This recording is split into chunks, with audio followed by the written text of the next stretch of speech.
Good morning. Good morning. Welcome to this week's How Change Changes You podcast.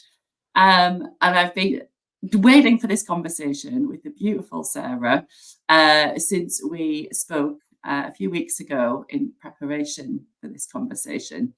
As ever, these conversations are all designed to look at change differently and to look at the way that we perceive change. Often, when things change without our plan, unexpected changes, big life changes, little niggly ones, they can have the power to take us off track and to create a lot of stress and overwhelm. So, all of these chats that I'm having with lots of different beautiful people is to talk about their relationship with change. And what Sarah and I are going to be talking about today is actually looking at our own mortality. Sarah's story is really powerful. And like I say, when we chatted a few weeks ago, I think we could have spoken all day, couldn't we, Sarah? Yes. But having come into contact with a lot of big changes, losing parents, this is what we're also going to talk about, and actually how we view life very differently, and how that influences how we navigate other changes in our lives. So that's what we're going to be talking about today. So without further ado, I'm going to pass it over to you, Sarah, and you can introduce yourself, tell people where you're from and what it is you do. Thank you, Christina. And thank you for having me on as well. So I'm Sarah Harrison. I'm originally from Northern Ireland, but I've now been living in Newcastle for 20 odd years. So I have a charity called Sarah Star, which was set up just last year at the beginning of 2023. And things are going really well. And we're just trying to get out there more. And the whole premises behind Sarah Star is realizing what you can do instead of focusing on what you can't do. So when you're faced with, a terrible illness or an incurable diagnosis and you just don't really know what to do, our little charity's there to support you because we have come across most things and we're not just there to support the person with the illness. We are there for the family, the friends, and the NHS because from my own experience, I could see what my family needed was different from what I needed. And I think there's a real gap for how everyone copes. No one copes the same. And so it just was to create that space. And if we can't do anything, to make sure that we've got somewhere we can signpost people so that someone else can help. Yeah. Well, thank you, Sarah. I think to have something born out of your own experience is very powerful, because when you're in that place, you can see firsthand what is helpful and what isn't. And I think often, when you're faced with something that you think, well, I cannot be the only one, or our family cannot be the only one that's in need of this. So I think it makes it even more powerful. For those that are listening and wondering what is that personal experience, just so people understand like how the charity came about, would you mind sharing what the beginning story was? Yeah. So I was diagnosed with breast cancer in 2017. Well, it was the end of 2016. And it was all very fast. And with breast cancer in particular, and because this is Breast Cancer Awareness Month, it's quite good to make people aware of this. Yeah. There is so much they can do now for breast cancer. And if you catch it early, you can go on living your life like nothing, had ever happened. Not that I would take away from anyone's experience, but I'm just trying to explain how far we've come, really. And for me, I found out within 2 weeks, it's like a one-stop shop. And I went and I seen a consultant. I had a mammogram. I had 6 biopsies. And then I was told I had cancer all in one day. And I think it sounds like a lot, but taking away that waiting it's really powerful, because if you're an impatient person and if you're going through something like this, you'd rather just know and get it over and done with. And so going back to the very beginning, I suppose, we had lost my dad in 2014, And it was almost 2 years to the day from he had died that I was diagnosed with breast cancer. So I had planned to go home that day when I had that one day of, the biopsies and that. So I flew home that night to tell my family, and because I was still young, they all thought I was pregnant and that I was coming to announce good news, because what I thought was do it in numbers so that you're not having to keep doing the same story over and over again. Yeah. Yeah, and just I'll never my poor little mum, because I think when you lose a parent or you lose anyone really, the first year is a real blur. So the second year, I think, is more of the time when you start to deal with things a little bit more. So I think things were still pretty raw, and we were just through into the world of cancer again. And so with that, because they didn't say there isn't anything we can do, they said, we're going to do this, this, this, and this. And, I just heard there's something we can do. And I ran with that. And I just thought, I'm going to try and stay as positive as I can, and I'll get this done. And that'll be it. But unfortunately, a few years later, it came back. And now it's incurable. And I tend not to use the word terminal, to be honest, because for how my head works, I think that your thinking really helps you when you're not very well. And for me, calling it an incurable illness just sits better. Um, and so then it's in my bones now and in my liver. And Mhm. I think I think people a lot of the time think bone cancer, that's it. It'll spread like wildfire, and you hear all these things before you've even had cancer within your family. So there's all these stigmas attached as well. And trying to put them out of your head and just focus on the here and now. Because I've got two kids as well. And when I was first diagnosed, they were 3 and 4. Um, and bearing in mind, we hadn't long lost my dad. It was just a lot. And I looked around me and thought, this family is really struggling, and we all need very different things because we were all presenting our grief very differently. Um, And I think my palliative care nurse used to come because when I was re-diagnosed, I got really sick really quickly, and he used to come and visit me, and we would chat about everything, and anything. We were more or less the same age, both had kids, just talked about life, and it was really nice to have that. And he used to always say, "Your mind." He said, "If I could do a study of your mind, I would do it." Because I was just like, "Well, sure, what can you do? We'll just get on." And at that time, I couldn't really walk. I couldn't drive. I barely left the house really. Um, and I think being in your own head can be a prison. So it's really important to get your head straight if you're not very well, because you're stuck with yourself. Um, and you can't run away. And Mhm. so that's kinda where Sarah Star came from, because the more I talked to Peter and the more I talked to my family and my friends, I thought, "I'm not finished yet." Like, I had to take ill health retirement from work, and I just thought, "This can't be it." I was 38 or 39 by then, and I was just like, "This isn't the end of."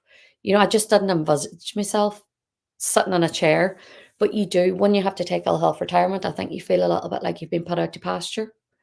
Um, and that for me just wasn't a way to move forward. And so a lot of the ideas came before anything else came, and then COVID hit, and everyone was locked in. And I feel like for the first time, I think a lot of people kind of got, maybe in a roundabout way, what it was like to be trapped. And I think that can be a little bit what it's like when you're going through grief, when you're going through depression, when you're going through an illness, you know. And I feel like the world got their eyes opened a little bit, Mhm. which maybe was needed, but also it was a horrific time for so many people. Um, and from there, I think I had more time to think about it. And then eventually, I'll always say this, I feel like I was led to it more than, so I'll often say, I don't really think I did anything. it just happened. And then like my trustees and my family are like, what is the matter with you? Oh, she did stuff. You never stop. I wish she'd sit down. But it's just so lovely to have a place that really makes me feel so passionate, that's keeping me going, that's there for my family, there for my friends, there for the people who treat me. I mainly in COVID, when I went into the oncology unit, it was breaking my heart. These people were sacrificing seeing their own family, you know, just so they could make sure people like me stayed well. And I think they need recognition, but they also need support and they need help because what they went through was horrendous as well. And we often forget, because I think you learn this growing up, especially at school, no one looks as a teacher as a human being. And when you hit teenage years, no one looks as their parent as a human being, Mm, and I think the same with people who work in the NHS. And a lot of the time there's this blame culture where everyone's always looking for someone to blame. And that's one thing I never did throughout my illness. I didn't go to, I'm going to blame God, or I'm going to blame, mm, my lifestyle. Or, I mean, I did have moments where I was like, I could have been better, but I thought that's not going to help me.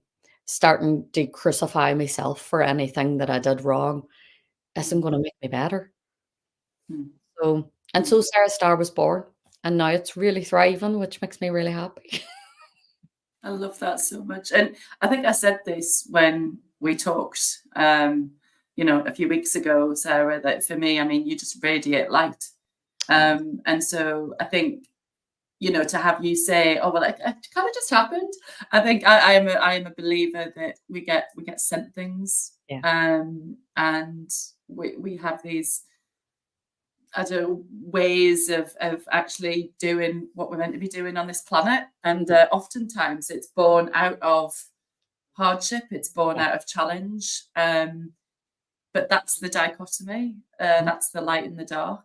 And I think that's why I see you as a light, because I can, and I'm sure for the people watching, can't even imagine, like, oh my God, to go through that and for it to come back again. And then obviously, as we were all locked down, as you say, and I think everybody got a taste of that forced pause where everyone was suddenly confronted with, well, actually, I haven't got any other choice but to stay put, but to stay still, and remove all the distractions Mhm. from what you're being faced with. But I think the fundamental thing that always strikes me from when I talk to you and I'm having this conversation now is just that power of mindset, that actually just saying, accepting that, well, this is happening and what can I do about it and how can I move forward, as opposed to blaming, feeling like a victim. And I'm sure there's some days probably where you do just kind of go, do you know what, I'm having a wallow day.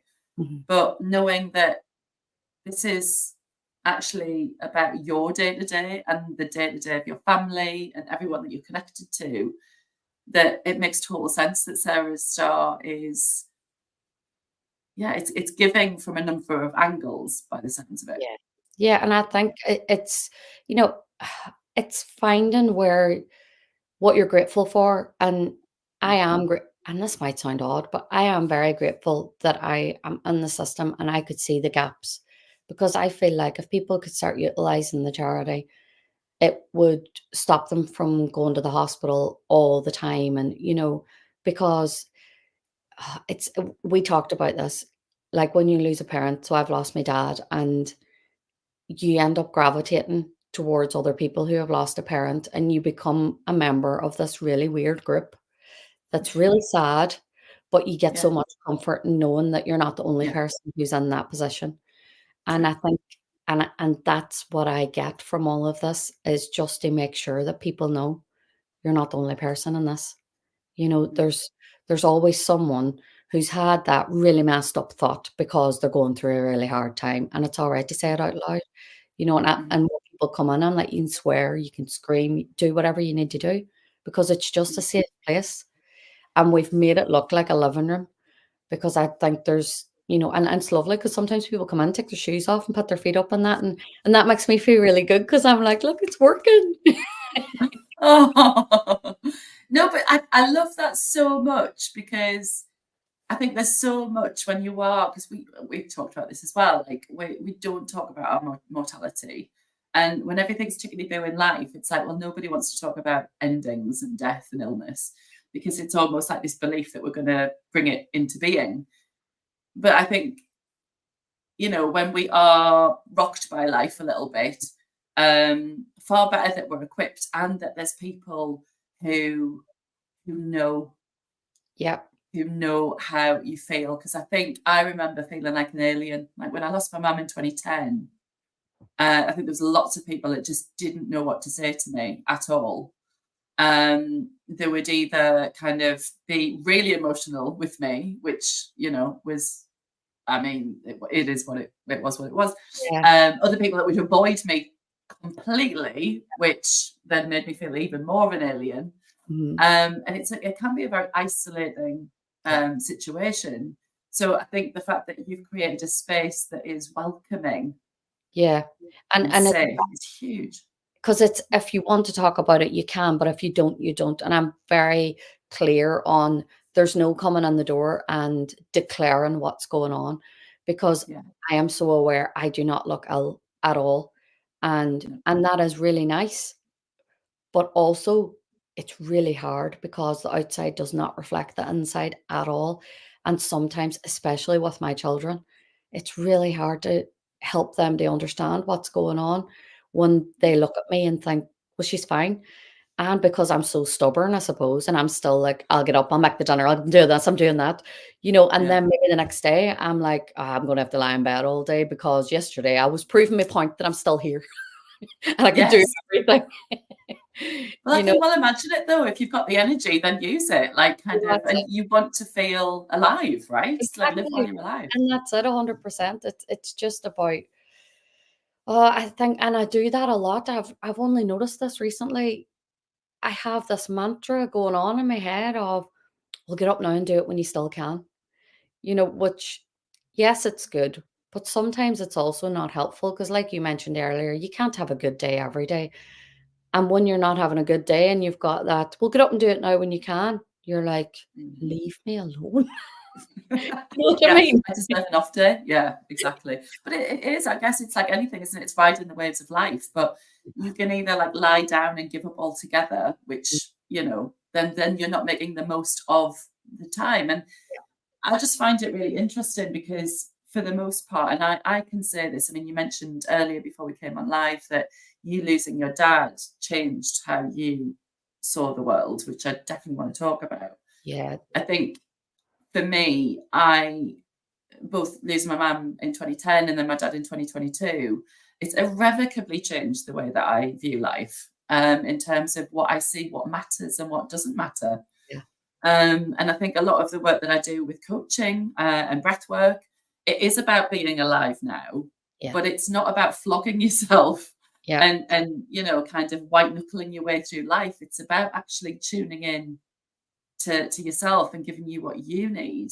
yeah. and to create a life that actually makes you feel good at the Well, end of that's the it. day. Like, And knowing you can still have that if you've had yes. a diagnosis, knowing that it isn't this immediate, well, that's it now, it's all over. Because I think it's so harsh. And sometimes I think the use of language around this could be so different. And that was watching my dad die was both horrendous and a privilege because Mm, he was a remarkable man and he spent a lot of time in life helping people. And he was such a gentleman. They called him Gentleman Joe on the ward when he was in the hospital. And, he didn't like to bother anyone. He just he was there. He was very calm. And I thought, it's because he's accepted his fate. He had a lot of faith. And I remember my sister getting quite upset and she was like, "But why you?" And he said, "Why not me?" And I just think they are words that we should all think, "Why not me?" And that's what has made it so different for me going through this because one, I got an insight into what it was like for my dad. we all have this where we think we know how everyone's feeling.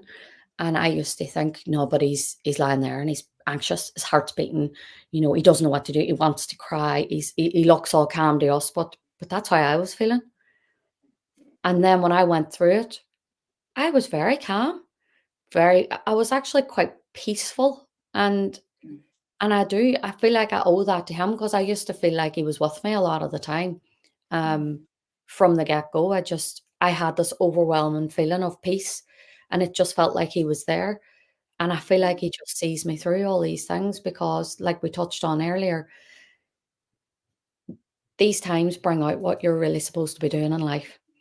yeah. And, it doesn't go unnoticed to me that I went straight back into the rat race after I had breast cancer and jumped right on and thought, I'm going to do this and that's it, life's for living and, all, but not in the way that I'm doing life is for living now. You know, it, Mm, it was maybe a bit of a superficial life is for living. Where we all look and we think, oh, and I want that house and I want that car and I'm going to do. Whereas I let a lot of things happen now rather than being forceful with it. Um, mm. and and these are all the things that I think these are tools that I got when my dad was dying because he was so gracious. And why not me? It's just the perfect way to live your life, really. Yeah, that's really, really powerful. Thank you for sharing that because I think a lot of the time when we think of, yeah, and it's horrible to see a loved one suffering, Mhm. but to actually see somebody make peace with the fact that this is the end, Mhm. that there is this energetic change Yeah, that is palpable. You can't quite put words to it, but it's a feeling of calm, of openness, of acceptance. yeah, And I think that's wonderful the way you describe it because it's almost like, oh, well, if this is the worst, or you feel like you've been through the worst in terms yeah, of losing a loved one, then you kind of go, but I'm still, it was still okay. We got through it together. yeah. That's exactly it. And it's that I'm really lucky to have an absolutely amazing family, not just my immediate family, but my extended family as well. And it brought us all even closer together. And you really see your community when things like that happen. And it's True. quite beautiful. In such Mm, a sad time, you can find that beauty. Um, but I think I had said to you, being there when my dad died was a real privilege because I mm, was there for that energy shift. You know, I got to say goodbye and I had some really beautiful moments with him. And I mean, it's quite hard because it'll be his 10-year anniversary next month. mm. Um, and I think about what's happened in that last 10 years. And honestly, it's been a lot. Um, but the first thing I did for Sarah Star was a death cafe. And I've talked to you about this, and lovely Christina is going to come and speak at our next death cafe. Yeah. Uh, so I knew I wanted to talk about my own death because I don't know when it's going to happen. No one knows. But I am aware that I have an insight into that it might potentially be sooner for me rather than later. And I thought, I don't want to do this game of dancing around it and then I'm gone and everyone's going, but do you know what did she like or what she wanted? And I feel like people need to recognize that there is power in talking about your own death because if you want something specific for your funeral, you can you can make it all yourself. If you decide you want people to wear a certain color, all them type of Mm, things, or if you decide you only want specific people there. I think that and I do think there's a lot of people that are starting to recognize that, but I don't think we're all talking about it in the way that can be cathartic. And that's what the death cafes are about because we have cards with questions on that you might not have thought of mm, before. And from going to them, even though I'm running them, I always find out something new.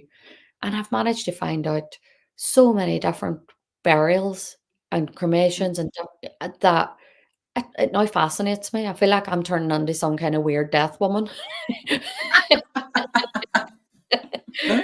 But I think as well, when you hear the words death cafe, you're like, "Ah," and some of my family have said, "Well, why'd you have to call it that?" And I'm like, "Because we're not dealing with it if Totally. we're gonna sugarcoat it." Um, and a lot of the time, the laughter in the room is unreal because people end up there's a lot of emotion in the room, but more times than enough, there's laughter because, we shared stories the last time we talked about, what things that happened maybe at the funeral and these are the times too when you get glimmers of the people from that you've lost. And it's Yeah. keeping them alive, isn't it? Sharing these lovely little Yeah. stories and seeing a glimmer Yes. of their personality within someone else, it's quite beautiful. Yeah. Yeah. No, it is. It is. And I think that's why I love, I mean, yeah, when I heard when you said Death Cafe, I was like, oh, that sounds really like different, really interesting. But I think for a lot of people are like, oh, what does that involve? But I think to your point, it's about spaces where you can have conversations and it's welcome to have those Yeah. conversations because I think what isolates is when you can't feel like you can speak about these things. Mhm.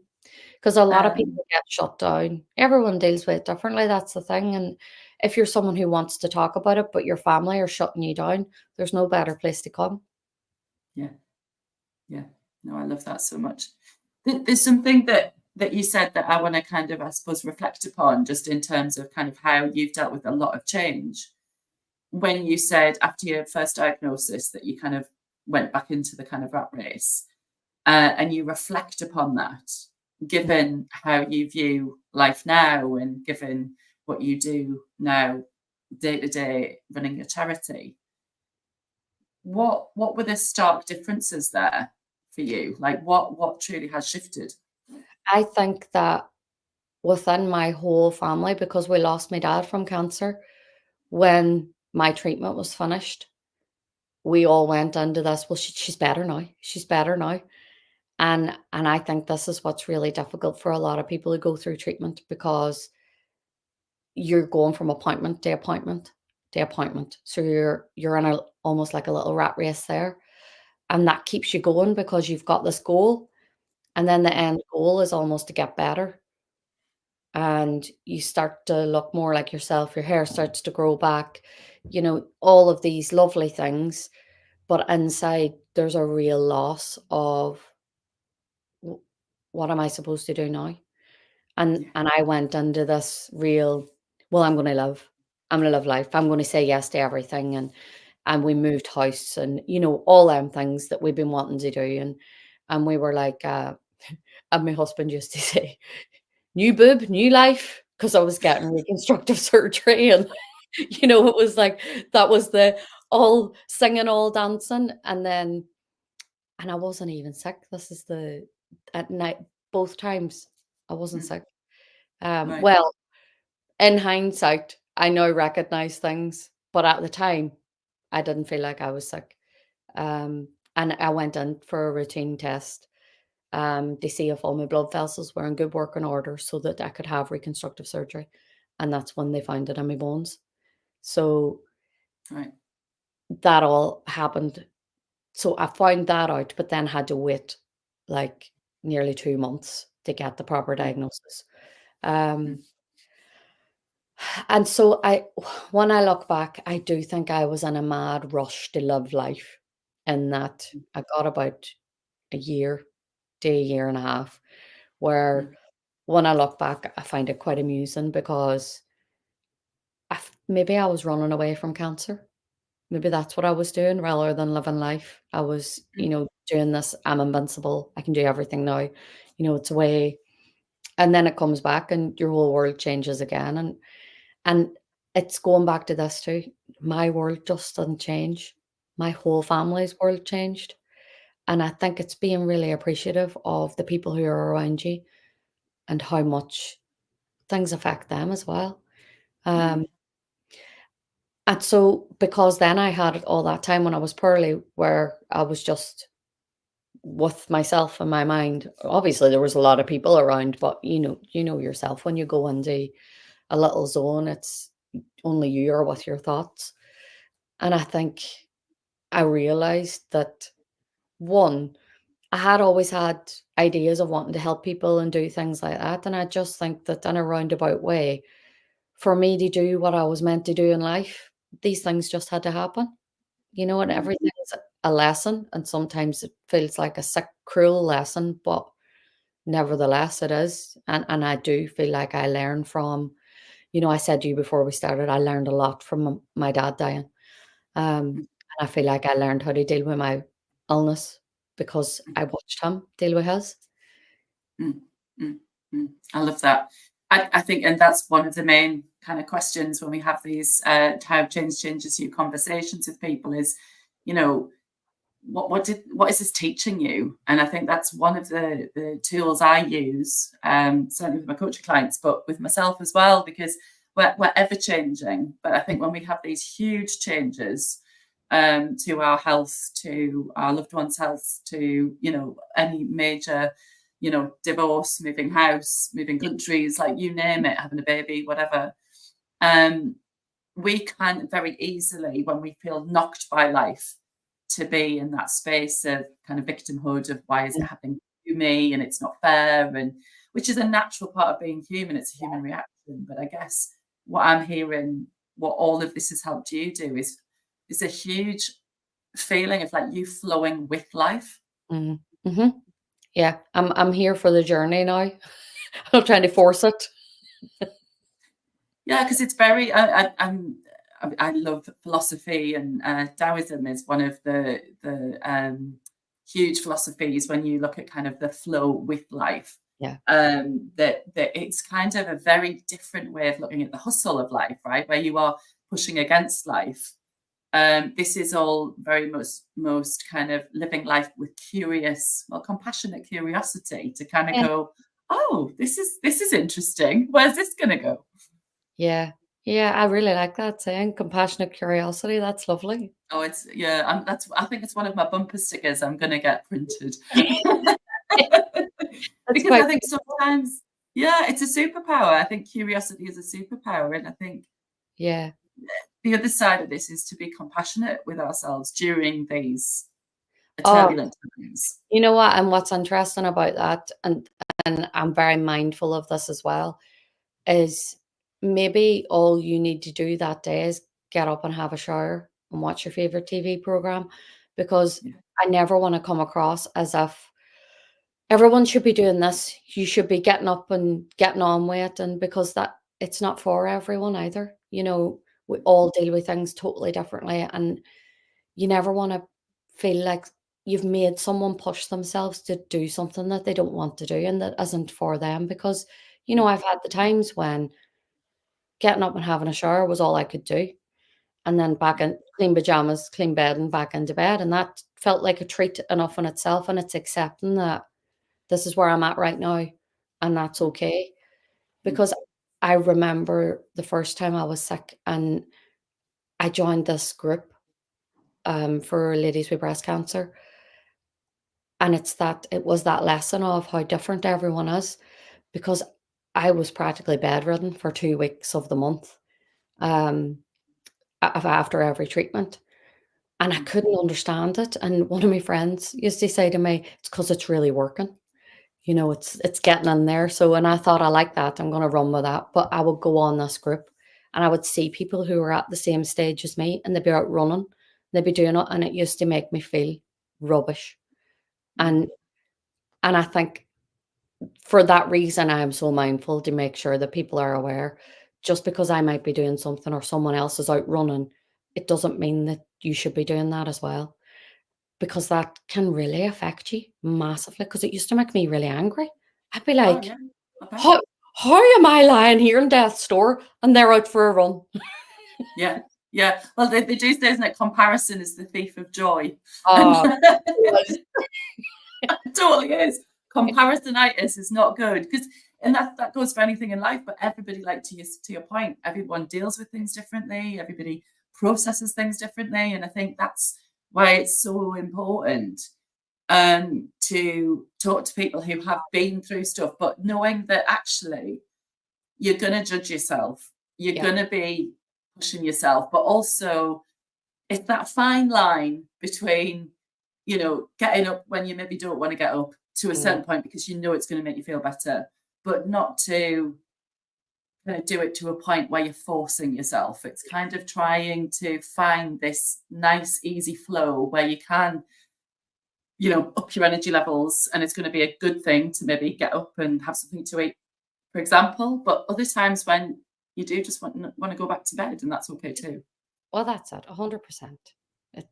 We're all only human at the end of the day, and I think sometimes we all forget that. It's a bit like with the teacher, the parent, and the nurse or the doctor. They're still human beings. Exactly. Yeah, and I think sometimes it is about asking each other, what do you need? Yeah. Rather than telling people, because I think this is what we often see as well, and especially in families, it's like, well, you should be doing this and you should be doing that. And it's Yeah. like, no, no, no, no, no. Let's remove the word should and let's just ask, what do you need? My friend Nikki always says, stop shoulding all over yourself. Oh, yeah, I like that phrase too. I love it. Yeah, yeah, yeah. But with all that in mind, we've reached a new chapter, I suppose you could call it, with our kids, because they're coming into more teenage years. And only recently it dawned on me, they're two very different people and they deal with things completely differently. So, when we were talking about like the latest news with me and things like that, I sat them down and said, do you want to know? And one of them said they need to know everything, whereas the other one doesn't want to know anything. And I thought, you have to respect they are little human beings too. And that if they've chosen that this is how they want to deal with us, then we have to respect that as well. And by just asking them, it's took a lot of pressure off, I think, because you know where you're at. And I feel like because they've grown up with us and it's just been part of their life for so long, we've normalized it so much. So it worries me sometimes that if something does happen, that they're not particularly prepared, because I suppose in a sense, I've managed to stay here for this long. You can't help but have that, oh, she'll be fine. She'll be here forever, and it's, Of course. and as a parent and, someone who likes to be in control when they can, it's, I suppose there's part of it where it's me trying to make sure that they're going to be okay, and little things from when they were little, I've always instilled in them that I'm always in their heart. And I try and do little things where I think if it does happen, they'll have these wee things to hold on to. But, I have a real passion for talking to children because they ask the best questions, because they're not They afraid. do. And when I was Yes. first diagnosed with bone cancer, we got out the skeleton, the Halloween skeleton, and showed them where it was. And bearing in mind, I think they were 5 and 6, or yeah, they were. No, they were 6 and 7. And we laughed so much that day. And then we got a book out and they were asking loads of questions. And I don't look back on that as a really sad day. I look back on that as a day where I thought, they're so inquisitive. And, how much joy we managed to have, and something that could have been a really, really sad moment. And I think they need to be given a lot more credit than what kids do get, especially when it comes to illnesses. Yeah. No, hugely. Mm. Yeah, yeah, yeah. No, I love that because, really what we could view this in two different ways, can't we? That it's going to be, devastating for them, in the future, but also just the gifts, the many gifts that you've given them of how to look at change and how to look at life. I mean, like the mind boggles, do you know what I mean, in terms of like how they navigate challenges. Yes. Just that little thing that you said about coming back to like, mum's always in your heart, Yeah. that it lives in you and that Yeah. it's not out there, it's here, and no one will ever take it away. Yeah, and that's it, and I think that's something that's quite precious, and we don't recognize enough that no one can take that away from you, and that's really powerful, because I think we let too many people take too many things from us, whereas if we could stop for a minute and think, that's not Yeah. theirs, it's mine. They can't take it.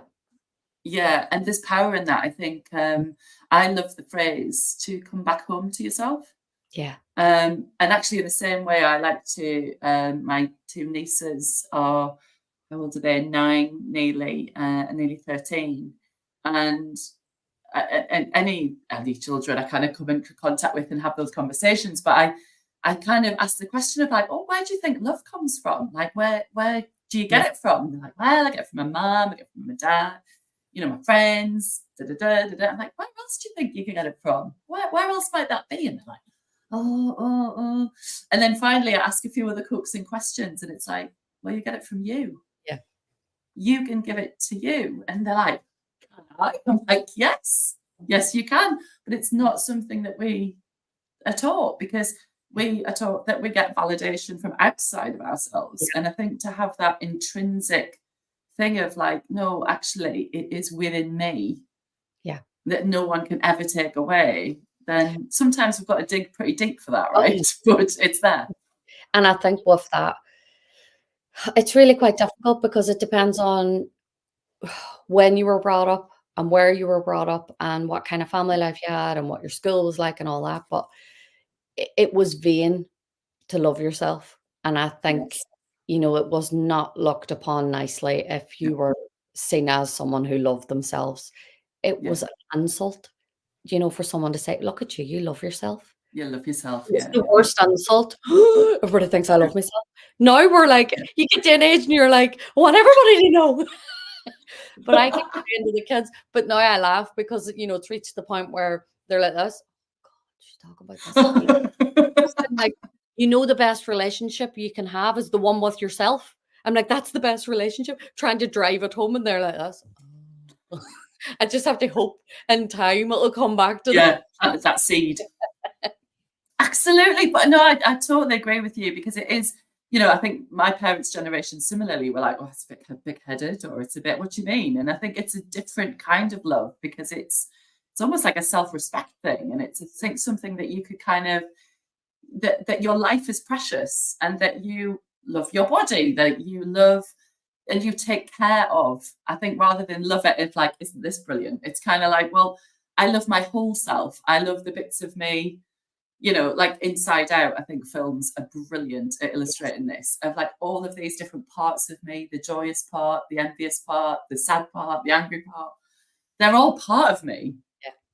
And you've just got to learn to kind of go, well, there's no perfect beings walking this planet, is there?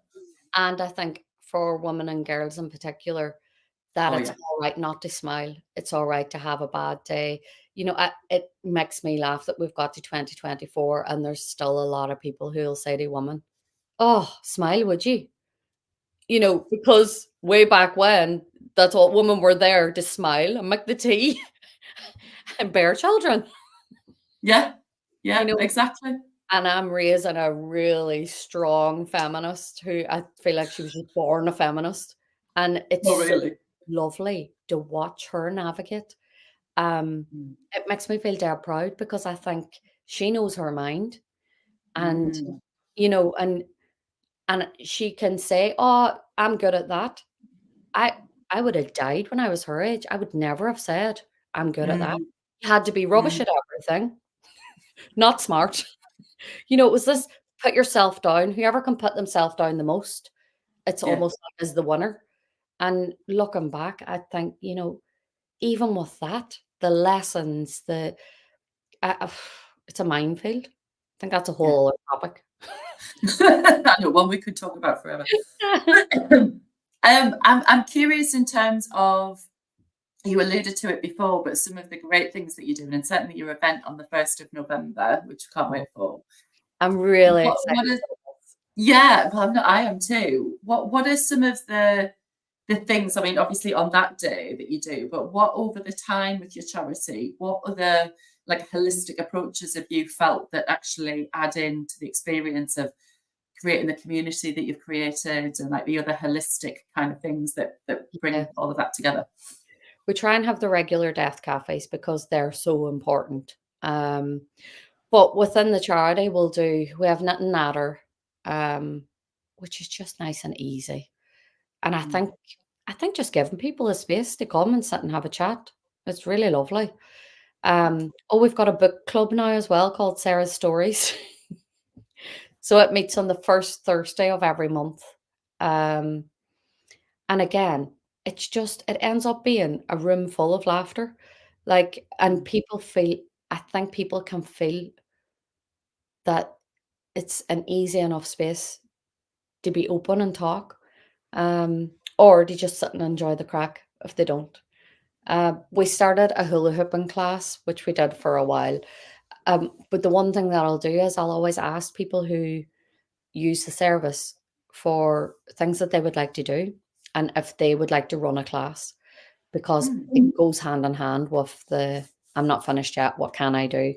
And I think it gives you a real sense of purpose.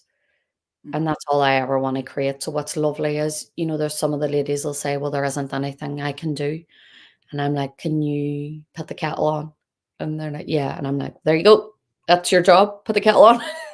And I think giving people a job, which I've developed a really good skill at doing this, giving people jobs. I love it. But it's lush because it's that sense of purpose, and just feeling like you belong somewhere. And I see with our regular people, they just come in and stick the kettle on and everybody helps out, mucks in, and it's just lush. It's so lovely. So yeah, I'm trying to go through my timetable in my head. What else happened? Go through the list. Yeah, we do Pilates, we do armchair warriors, we do drum therapy. All of these things are to the ability that you can. And a lot of the time I'll say, just come and sit if you want to just be in the room. Because one of the ladies just came and sat and watched everybody hula hooping, because sometimes hula hoops fly around the room and people get hit and then it's really funny. And I was like, just corner and laugh. And so she did. And it's that too. It's just about finding these little moments of joy. So yeah, and we do craft stuff as well. We've got a lot of nice things coming up for Christmas. We haven't announced it yet, but we're doing like a make Christmas cards afternoon, and then we'll do 2 sessions of wreaths, and we're doing paint and sip. I think we're doing canvases one time and then candles or something the next time. So there's always generally something going on. And I try and utilize the Lund Skill Centre as well. And, if we can't have something in our room, I'll book rooms there. But yeah, always happy for people to come and drop in. And our Reiki sessions are starting next Friday. So we're going to, if people want to sign up for them, they can. And our newest collaboration, which I'm really excited about, is with a company called Mind Jam. So they do online gaming while you speak to either a mentor or a counselor. And so we're aiming it at kids at the minute. And we're piloting it with 8 children for 10 weeks. And they'll play online for an hour a week while having a form of counseling. And honestly, it blows my mind. I feel like we need to move with the future and how things are going. And I feel like that's going to be really big for us as well. And I need to mention, we do our drum therapy with Live Well with Cancer, because me and Maureen try and collaborate on as much as we can, because I'm not a fan of doing something that another charity is doing where it would take people away from them or vice versa. I feel like we all are in this for the same reason, and we're trying to help people. So, there's no point in trying to punch other people's clientele. It's that sense of community, really. And I know I can't remember what else we do. But I was going to say that was a lot anyway, and I know we're going to be doing a little bit of breath work at the Death Cafe, and yeah, I think that the beautiful thing of everything that you've described is just that belonging, that like to feel part of something. Yeah, I think when things are feeling a bit desolate or a bit kind of, you've been, a lot of the time we talk about big change, you can be broadsided.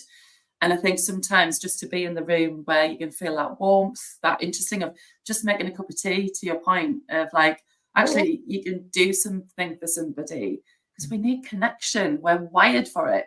Yeah. And I think it can be really disconnecting when we're Yeah. facing an And, illness. what's popped into my head is you realize that there's some people there who have lost someone and they haven't had a hug for the longest time, because Yeah. you don't think about this a lot with people who have lost a partner and they're then on their own. They haven't had a hug maybe for years. And Mhm. even to give someone a hug can be so powerful. Like, Oh, that could make their yeah. week, and Yeah. human contact is as difficult as it is, especially after lockdown. I think, there's Mm. people who still don't leave the house since it. And I think we need to come back to, recognizing that we weren't put here to be isolated. We were put here. No, we weren't. We weren't. I feel like a lot of these things we're going back to tribal kind Yeah, of communities almost, because really. it takes a tribe, it takes a community to actually bond back together again. I Yeah. think we're also. I think people have saying, we're the most connected we've ever been, but we're also the most disconnected we've ever been. Yeah, 'cause we're Um, reachable. We're so reachable with all the technology that we have, but I'm not sure how helpful that really is, to be honest. No, Um, no. And it's that physicality, isn't it? To be able to do things in person. Yeah, yes. I mean, this is amazing that we can have this oh, conversation. yeah. It's I'm more wonderful. the having to always be on. That's Yes. the side of it, where, because I look at the kids and their phones are attached to them, and Yeah. as well, when you're like, "Do you not wanna go out with your friends?" And they're like, "You're weird. We're online."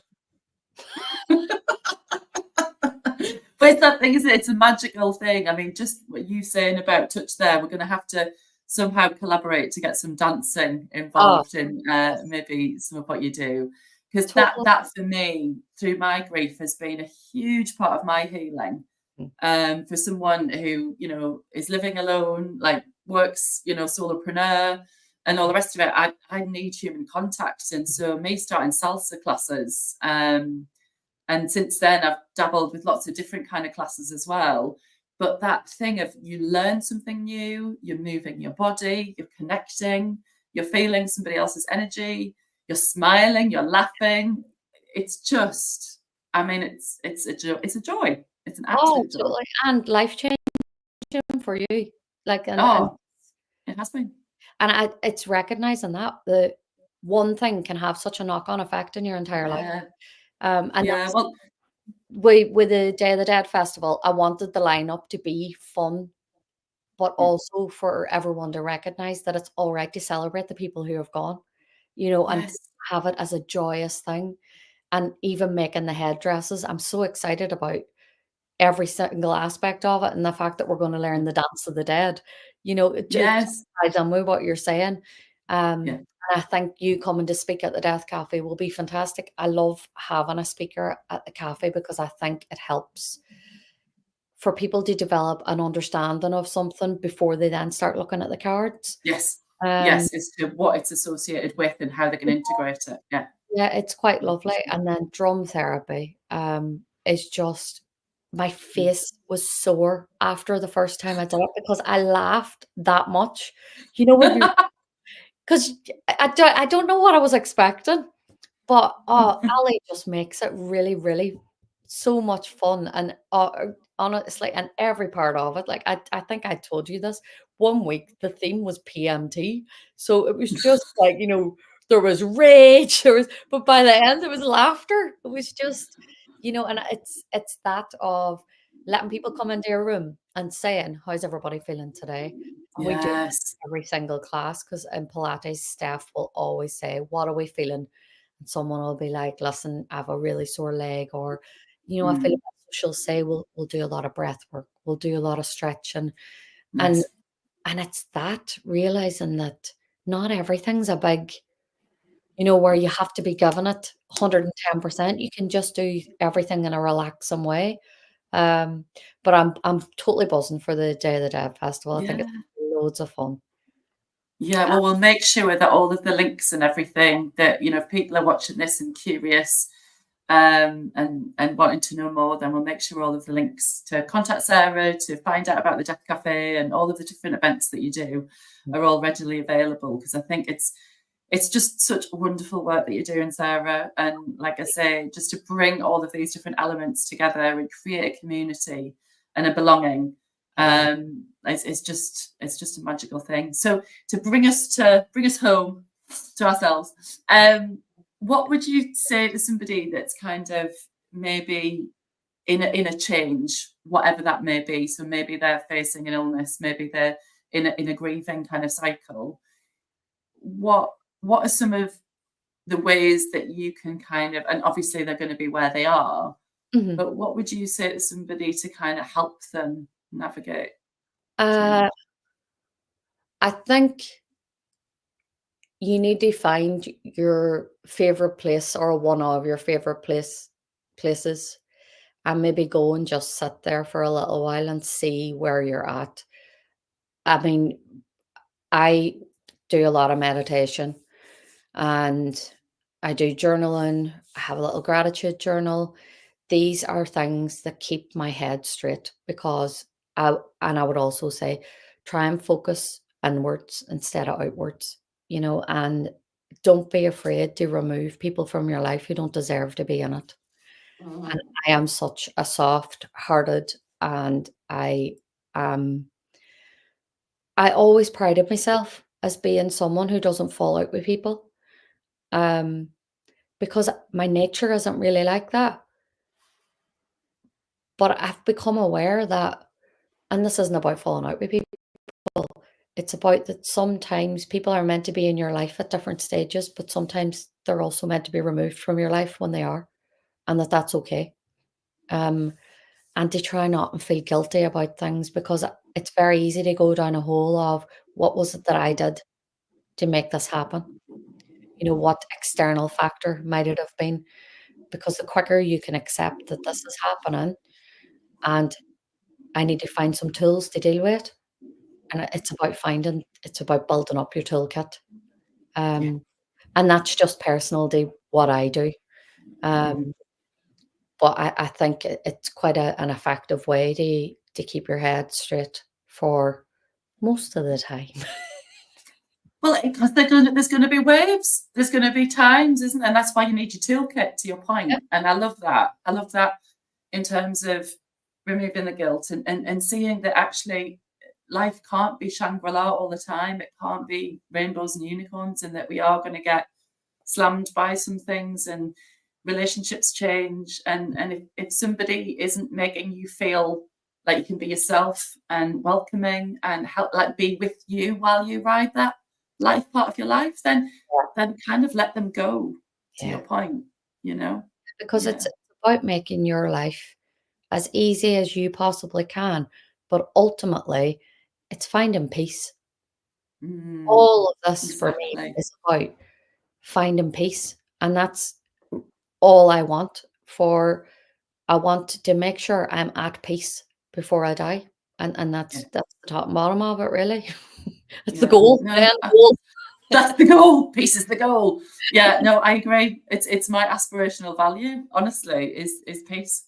And I think that is something as well that comes with age, because there's so much drama out there and so much fractious energy that you kind of think, no, actually, peace feels pretty damn good when you can feel it. Do you ever go down by the sea? And sometimes I feel like the sea reflects my mood. Sometimes you're not in the best form and the sea seems to be crashing and crashing. You're like, oh, the sea gets it. And Yes. finding these little comparisons as well, or your little safe spaces like that, where it can bring you back to yourself, where you're like, yes, the sea understands. Even that, I know it might sound ridiculous to some people, but no, get it. It's some of that, finding, someone you can link in with or something you can link in with. Yeah, no, I love that. Just golden nuggets throughout our conversation. Thank you, Sarah, so much for sharing your story, sharing your light, and just your love of life. It's just palpable and it's just magical. And I just think that everybody needs to have a bit of your sparkle, a bit of your magic. So it'll be great to obviously invite more people in to get involved, be part of the community, because it's important. Yeah, Yeah. totally. Well, Oh, thank you. Well, as I say, make sure that we'll get all of your links in and around wherever anybody's watching this. But thank you again. You stay put, and we'll say goodbye to everybody who's watching. Thanks for tuning in. If anyone's got any questions of Sarah or of myself, please comment. We want to hear from you. If there's anybody who needs any help or support, know that you're not alone. There are people here. If we can't help you, we'll signpost you to somebody who can. Totally. Christina, can I just say thank you so much for having me on? And I'm really glad that I got to meet you, because it's absolutely lovely talking to you. Kindred spirits. I love it. Thank you, Sarah. Bye, everybody.